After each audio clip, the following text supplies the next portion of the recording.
Do you really have experience of life? That's a big question. I'm 41 years old now. I guess I must have some experience of life. I don't know how to drive a car. I don't know how to drive a car. I'm not good at cooking, but I think I've experienced being with other people and the ups and downs of that. And I think that somehow that concern is reflected in the movies that I do make. I think I early on came to movies being very formally oriented, but as I've developed my film language, I think now these days I'm very, very concerned about expressing experiences of human behavior, human experiences of thinking, seeing, being. In the previous film I did, I made a story about a guy who was a heroin addict. I hadn't experienced doing heroin or having problems with drugs. I've known people like that. I know something about how I could use that as a metaphor to express a story of loneliness, isolation, metaphorically using it to express a more existential issue of the way forward, being lost, things I do know something about. I think in Louder Than Bombs, I have not had the experience of, for example, being a war photographer. I've met many of them. I've been generously included in visits to Magnum, where I met several of their best photographers. I've talked to Seven, the amazing photo agency. I've read books. Yet, I think my approach to Isabel as a character is more about the separation of an individual being a parent in a family. That interests me. I think the whole film really is about what roles we choose or get put upon us in a family and how we don't always feel that they do represent us. And I thought that making a film that deals with a person making her living off regarding the pain of others. Recently I have felt really tired. I don't know why. She paradoxically causes grief on her family, even though she's used her life to try to convey the griefs of others. I think there's a theme there that plays out also in the young son, the young brother in the family, Conrad's a need to express himself through writing, images, and these things. So there's a whole play of representation in the family that I was interested in. And I think that somehow, both emotionally but also intellectually, was kind of an interesting thing then to use conflict photography. And we could talk a little bit about that more if you're interested, because I do think that the way that the representation of conflict in the world has changed drastically since the 60s, Vietnam, through the 90s, the complete ignorance of the world in many ways of dealing with the Balkans and Rwanda, even though we had a clear, strong presence of conflict journalists there, into a new age now where we have the immediacy of the cell phone snap that can convey the grief of this very second everywhere in the world immediately. How do we deal then with these war photographers? What has changed their life? Because, you know, you have someone like the great Don McCullin who opened, amongst other great photographers of the time, opened the world's eyes to Vietnam or to the famish of Biafra for the first time, created those images while they were unique. And they were mediated. You know, they were developed. They were brought to magazines or newspapers. Editors chose them, put them into context, presented them. Today, there's a different process going on, and I've spoken to some more of the old generation of war photographers who feel that there's a sense of times changing for good and for bad. In Louder Than Bombs, you have a war journalist, a war photographer. So I was wondering, how did you connect to that figure? Alexandra Boulard, for example. She's been very important to this film. Thank you for bringing her up.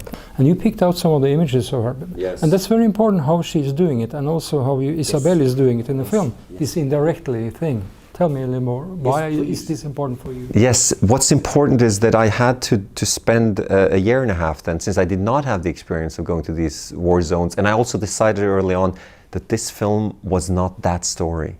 You know, I could use a whole feature or several going into that experience alone, but after all, we're dealing with a family around such a person. But still, you know, you want those things to be nuanced, specific. So I spent a lot of time researching and exploring war photography. Alexandra Bola was a very important person because she was showing the aftermath of war, the effect on the families. Her work in Gaza, for example, is extraordinarily, and I use this term specifically, poetic. Poetic in the sense that it tried to find a different language, new images to show us what we all have been told 1,000 times over about the suffering of people. And I see her as someone who she reached me with her images because of her specificity. The originality of moments that she chooses, I think, are extraordinary. She spent time with the civilians to show real life survival during wartime and after combat, which I think is very moving. A lot of her work in the Balkans, particularly in Sarajevo, of a mother trying to play hopscotch with her daughter while crying and trying to sustain the normalcy of life during the terrors of daily attacks is heart-wrenching, but it still also gives us insight into the humanity of these people rather than to present people as icons of suffering. And I think there's something about that that I felt was interesting. Then also the question of gender. I think, you know, we have people like James Nachtwey, fantastic war photographer, who can, in a different aesthetic, also express the particularity of human experience during wartime. But what was remarkable about Bola and also about Copagan, several female war photographers, particularly during processes of the attacks of the Middle East, war in the Middle East, is their access to family life, which several of them have expressed of being particular to their ability as women to access different situations than the men could, because of cultural specific in certain regions of the world.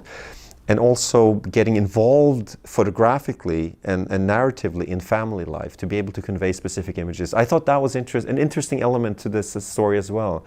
As we're playing in the film with a sense of gender reversal in the family. A modern family is what we want to talk about. In a modern family, the father could be as vulnerable or as close to the children as the mother. And trying to break up certain stereotypes of family life was also one of the aspects of telling this particular story. So the mother being the person that goes away and does the maybe heroic work that she gets praised for. I thought it was kind of just an interesting thing. And the suicide is the topic of your August film and also in this film. Two different suicides. Why are you so interested in this? Tell me a little about why is this character, this suicide thing coming up again and again? I mean, there could be many reasons, also kind of private particularity, or, you know, like for reasons that are my own, but I think there's an existential dimension to these characters that I'm interested in, that deal with being lost, asking questions, loading the everyday with a different gaze because of the appearance of death, which in a strange way is what cinema also does. You know, like Roland Barthes says in Camera Lucida, he sees a picture of his mother. And he sees, oh, she was young, therefore she will be old, therefore she will die. And he realizes something fundamental. So the suicide is in a strange way also what a way of dealing with the passing of time. Because as if to control it, as if to say, I have somehow a sense of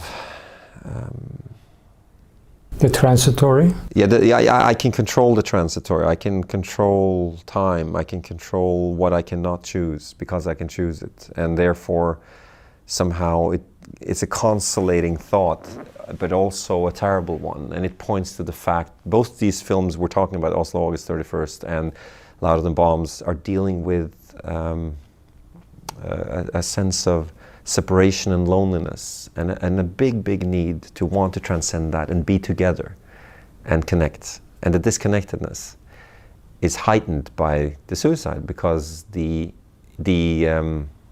our death is our most intimate thing. I mean, you also said sometimes that your own experiences has been, you have to push it a little further. I think there's a very interesting distinction between private life and the creative process. I think that through shielding certain things from my private life, sustaining them as mysteries, thoughts, processes of a personal nature, I'm also able to transfer those questions are creatively stimulating and ultimately maybe can create art that is more open for others than necessarily the specificity of a personal experience. I've lost many friends, for example, to suicide in my life, and I've never felt a wish to express necessarily those particular destinies, but some questions that arose around those losses in my own life. In the film you are using a lot of beauty, you're using music, you are in a way pushing the feelings of people, also the grief of the family, and then you emotionally are alert, I think, and then come the flashbacks, and then comes the slow motion things that you are using. I like telling stories, I like characters, I like observation of people, but I'm not the guy who just wants to tell a story. I'm interested in making cinema somehow and exploring what cinema could be. When I use that word, I don't mean it to be pretentious, it's just to rhetorically point to the fact that we are working in a media that's only 110 years old and has yet places to go. The pondering upon how to deal with memory, thinking, time in cinema is endless. So, on a personal note, I am a person who remember tremendously well, for some reason, a lot about my childhood. And this has somehow created a sense of melancholia in me. I have a good memory of certain things. Certain things I forget, but I have a good memory. Many of us do, I'm not alone. At the same time, I'm a filmmaker. What is cinema? It's, in a way, a recontextualization of moments captured, somehow. So, already at play in the film media is an essential thing I'm curious about. How do we remember? There's a kind of desire for seeing all this grief, for all this, I mean the grief of the family is one thing, but also the suffering of these people in the war zones. Yes, you're asking a big question, and I'd love to, I'll try my best for today. It's a big no, but it's interesting. I certainly don't want to step away from the challenge of trying to go into this question. I think that I observe many things happening at once. I observe the same challenges being presented in media and news narrative as in certain forms of cinema. We are forced more and more today into a sense of emotional conservatism and the lack of spending time with the complexity of things. I have many journalist friends from all types of journalism that tell me that they are forced to make quick points. There's a kind of a click capitalism going on at the moment where the immediacy of information is valued over slow information, complex information. I sense also the same challenge in telling stories in cinema. There's some dramaturgic codes that are almost like sugar that will immediately gratify you as a viewer, straying slightly away from them and trying to find other interesting, provocative, hopefully, original ways of driving a narrative where you deal with subtlety, time, not necessarily slowness of time in terms of the narrative. I like pacey cutting, I like things to move and development, but the sense that you can somehow be ambivalent within the movie, be ambivalent within the news story, be ambivalent within an image, instead of being titillating. And these are the virtues that I'm interested in. I'm interested in trying to let the audience have space to develop their own relationship to the story, to the images. Hopefully, and hopefully respectfully so, with the war photographs that we've put into the film. Some of them are there because they give a sense of complexity, or at least we try to let them stay in time in the film so that people have a moment to reflect. That's a kind of a virtue that I think is important just to sustain in storytelling in general, in the representation of images, that we are ambitious about what an image can do and not just reduce it to the cliche of what it could easily represent.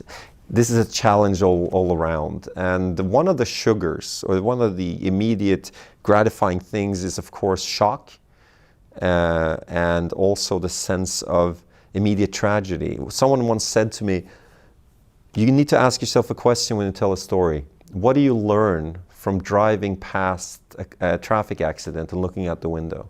Do you really learn anything from that? Do you learn anything about mortality?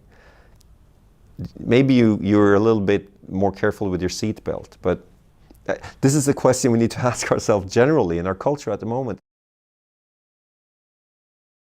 Your grandfather, Erik Løken, he was using this kind of Brechtian moments to tell people you're looking at the film. I think he's more Brechtian than me. He was much more, yeah. I'm asking you, why are you not letting people be aware of, you like the beauty to be there instead of this, as you said, the dog. I love beauty. I love beauty. What can I say? Listen, we can do this a couple of different ways. I'm fascinated by your questions, by the way. It's fun. Either we could say that let's use my grandfather and me as an example of the nuanced difference between modernism and postmodernism, which is that I'm assimilated. I'm interested in seduction. And he was interested in still believing that we could reach reality through breaking the glass. So that's the very, very maybe 80s, 90s way of looking at me and my grandfather. But let's also try this. Let's also try to go a different path and talk about Tarkovsky, who I think is one of the greatest artists and greatest filmmakers of all time.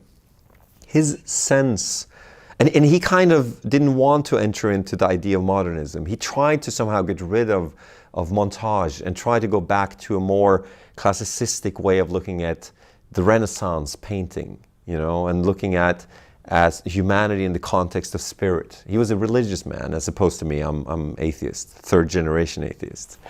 But what is interesting about Tarkovsky is he taught me something about realism as a parallel tradition of beauty and realization through images. So he says, what is realism to Tarkovsky? He writes about this in Sculpting in Time, his wonderful book that he wrote. He says, if you walk down the street and you see a man walking opposite you, and you want to capture that moment of you seeing that man on film, you try to cast a man that looks like that man, and you try to put the camera where your eyes were at the time, and you shoot that, you capture nothing. Because that man maybe reminded you of your uncle, or your father, or maybe that day when you saw him and something in his eye caught you, you had just broken up with your girlfriend and you were melancholic. So he says it's the sense of mind and perception of mind that needs to be expressed to reach what he then talks about as a sense of realism.